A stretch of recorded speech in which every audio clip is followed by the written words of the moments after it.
दुपारी असंच क्लिनिकहून येऊन बसले होते, तर दारात हे काका आले होते आणि हे ना बघा अशा पापड्या विकत होते. आणि मग त्यांना विचारलं कसे पॅकेट्स वगैरे देतात. तर ज्यांनी ते पॅकेट्स वगैरे बनवले होते ना, ₹10-10 रुपयाला होते. आणि हे सगळे जे होते ना चुरमुरे असले जे, ते मिठामध्ये भाजत होते. मग मी त्यांना म्हटलं मला पाव किलो देऊन द्या.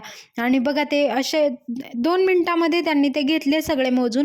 आणि बघा अशा प्रकारे भाजून हे एक पॅकेटसुद्धा घेतलं मी आणि खुलं म्हटलं पाव किलो द्या. आणि हे बघा खायला सुद्धा खूप चांगलं असतं, कारण आपण जे वेफर्स वगैरे दुकानातून खातो ना, ते तर कसल्या ऑइलमध्ये बनतात हे आपल्याला काही माहितीच नाही. आणि यांनी माझ्यासमोरच हे बघू शकता तुम्ही मिठामध्ये हे सगळे भाजलेले आहेत.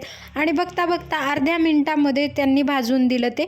आणि अशा प्रकारे त्यांनी ते पाव किलो जे होते ना पापडी एकाच वेळी टाकली. आणि असे त्यांनी पॅकेटसुद्धा बनवले होते.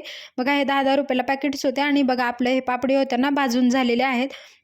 आणि त्यांना विचारले हे काय आहे, तर त्यांनी म्हणाले की हे मीठ आहे. आणि अशा प्रकारे बघा त्यांनी कढाईमध्ये मोठ्या हे भाजून लगेच अर्ध्या मिनिटामध्ये तर रेडीसुद्धा केलेलं आहे. आणि अशा प्रकारे त्यांनी खूप लवकर आणि ऑइलसुद्धा म्हणजे ऑइल तर याच्यामध्ये काहीच लागत नाही, त्याच्यामुळे हे खायलासुद्धा चांगलं असतं.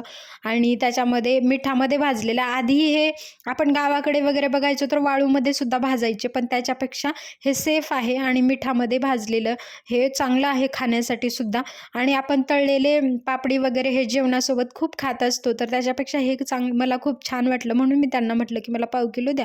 आणि मग अशा प्रकारे त्यांनी रेडी करून ठेवलेलं बघा इथे दाखवत होते ते मीठ आहे ते. आणि असे त्यांच्याकडे पॉपकॉर्नसुद्धा होते, पापडी होत्या वेगवेगळे याच्यामध्ये. लहान मुलांसाठी सुद्धा हे खूप चांगलं आहे खाण्यासाठी. आणि हे बिचारे कष्ट जास्त करत असतात, त्यांच्याकडून घ्यायला आपल्याला चांगलं पण वाटतं. भेटूयात पुढच्या व्हिडिओमध्ये. बाय.